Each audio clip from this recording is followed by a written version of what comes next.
Here in my customer card, I can see Trade Research has balances outstanding. You'll notice the color of the field is different to a standard field, and the same is followed in the fact box. Over on the right hand corner, if I scroll down, I will see fields that are a light blue.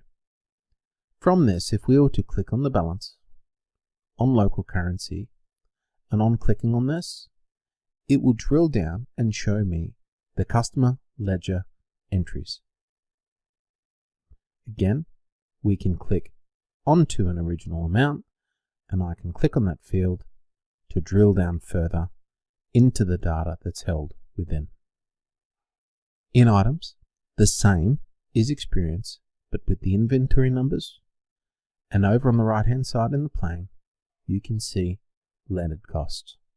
If I was to click on the inventory, I can see quantity on purchase order.